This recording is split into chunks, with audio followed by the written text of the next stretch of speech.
Salut tout le monde, bienvenue sur Cryptonomie. Nouvelle vidéo actualité. En moins de 10 minutes, nous allons passer en revue plusieurs informations blockchain de ces derniers jours. Au programme, un gentil hacker, un stablecoin brésilien, les supermarchés casinos, GameStop se lance dans le NFT, les utilisateurs d'Uniswap arnaqués, et enfin les fondateurs d'un fonds d'investissement mettent les voiles. C'est parti. La plateforme DeFi Crema Finance retrouve le sourire. Le samedi 2 juillet, le protocole Crema Finance subissait une attaque ciblant ses pools de liquidités, avec au final un préjudice total estimé à 8,7 millions de dollars. Bonne nouvelle pour ses utilisateurs, car la plateforme DeFi a confirmé la restitution ce 6 juillet de 6064 ETH et de 23 967 SOL en 4 transactions par le hacker. Celui-ci, en récompense de ses actions, a tout de même conservé 45 455 SOL, soit environ 1,65 million de dollars, à titre de prime ou de white hat bounty dans le jargon informatique. Le 8 juillet, Crema Finance a publié un plan de compensation que nous vous invitons à lire sur leur site, si jamais vous faites partie des victimes. Aussi étrange que cela puisse paraître, il est dorénavant peu probable que Crema Finance engage des poursuites judiciaires à l'encontre d'un pirate qui a pourtant causé des désagréments aussi bien au protocole qu'à ses utilisateurs. Ce type d'affaires, même si elle se termine positivement, soulève néanmoins des questions éthiques. Avec de telles sommes conservées par les pirates après leur larcin, cela n'encouragerait-il pas ce type d'action ? Puis l'image du secteur que laisse ce genre d'affaires dans la presse, auprès du grand public, me semble désastreuse pour la suite. PicPay lance un stablecoin adossé au réal brésilien. On enchaîne avec une actualité qui nous vient tout droit d'Amérique du Sud. PicPay, une société de paiement au Brésil, va proposer les crypto-monnaies à ses clients et lancera son stablecoin adossé au réal brésilien. Ces 30 millions d'utilisateurs actifs pourront acheter et transférer du Bitcoin, de l'Ethereum et de l'USDP de Paxos, en plus de pouvoir payer avec. Selon une étude de Gemini, 41% des Brésiliens détenaient des crypto-monnaies en 2021. Si ce chiffre ne peut être attesté avec certitude, il est cependant avéré que l'Amérique latine est un marché porteur pour les crypto-monnaies. Sans donner de date précise, la société annonce que ses actifs pourront être transférés dès cette année.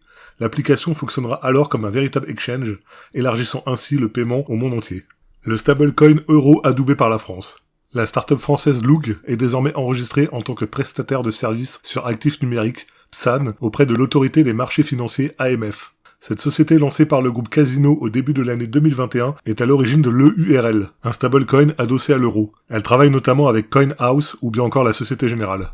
Le stablecoin de Loog pourra désormais bénéficier de nouveaux cas d'usage, notamment pour les entreprises, par exemple en leur permettant d'effectuer des transferts internationaux entre filiales ou tout simplement pour la gestion de leur trésorerie. La régulation continue son bonhomme de chemin en France, malgré la peur de la loi européenne MiCA. Nous souhaitons tous forcément que le virage de la blockchain se négocie de la manière la plus sereine et dynamique possible dans l'Hexagone.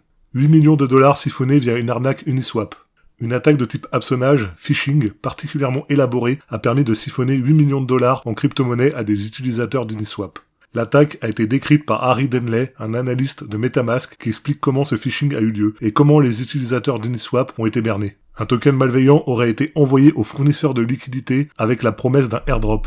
Plusieurs techniques ont été utilisées pour rendre ce faux airdrop légitime en apparence. Tout d'abord, les attaquants ont réussi à faire indexer l'envoi sur des explorateurs de blocs tels qu'Etherscan pour qu'il semble provenir d'un contrat légitime. Le nom de ce token malveillant renvoyait à un nom de domaine, qui imitait lui-même l'apparence des communications habituelles d'Uniswap. Les fonds ont été ensuite dérobés à partir de ce site annexe. Retenez de cette affaire qu'il faut toujours être extrêmement prudent, même quand le site paraît légitime. Il est important de le répéter le plus souvent possible, mais cliquer sur des liens inconnus n'est jamais une bonne idée, et le recours à des portefeuilles physiques comme Ledger reste l'un des meilleurs moyens de protéger ses crypto-monnaies. GameStop ouvre sa marketplace NFT. Déjà annoncée depuis plusieurs mois, la plateforme de tokens non fongibles du distributeur de jeux vidéo GameStop est désormais disponible. C'est pour le moment une version bêta qui est mise en ligne, et elle comporte l'avantage d'être publique. Lancée sur Loopring, LRC, un layer 2 d'Ethereum, cette marketplace permet ainsi de proposer des frais réduits. Toutefois, si tout le monde est libre de faire des achats sur la plateforme, le nombre de créateurs est pour le moment limité. Il faudra en effet soumettre une candidature sur le site de GameStop NFT pour pouvoir y diffuser ses créations. Les habitués de plateformes telles qu'OpenSea ne seront pas dépaysés par la présentation de la marketplace. L'application prend en charge MetaMask, Wallet Connect, mais aussi le portefeuille natif de GameStop, lancé plus tôt cette année. Actuellement, la plateforme recense déjà 250 collections différentes et liste plus de 55 000 NFT. La guerre fait rage entre les plateformes de NFT et au final, il risque d'y avoir très peu d'élus, un peu comme les moteurs de recherche à la création d'Internet. Utilisez ces services avec prudence et surtout ne laissez pas vos NFT des semaines dessus. Si jamais votre vente ne s'exécute pas rapidement, pensez à la rapatrier sur votre portefeuille privé. Les fondateurs d'un fonds d'investissement s'évanouissent dans la nature.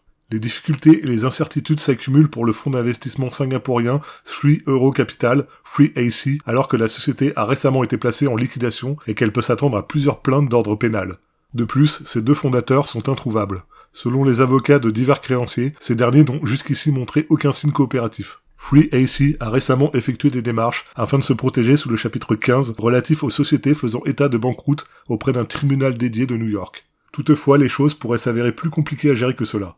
Effectivement, selon les avocats de divers créanciers, les bureaux de FreeAC situés à Singapour ont été retrouvés totalement abandonnés. De plus, ils ont également déclaré que les deux fondateurs du fonds d'investissement n'avaient jusqu'ici montré aucun signe de coopération. En avril 2022, à son apogée, ce fonds d'investissement singapourien gérait près de 3 milliards de dollars d'actifs. Les répercussions de cette faillite vont forcément faire ricocher envers toutes les sociétés qui leur avaient confié des fonds. Nous ne sommes pas au bout de notre surprise et l'hiver crypto ne semble pas s'éloigner malgré la canicule partout dans le monde. C'est maintenant la fin de notre revue blockchain. Si ce moment passé en notre compagnie vous a plu, merci de nous soutenir en vous abonnant à la chaîne. En attendant, je vous souhaite le meilleur et je vous dis à très bientôt sur Cryptonomie. Salut tout le monde.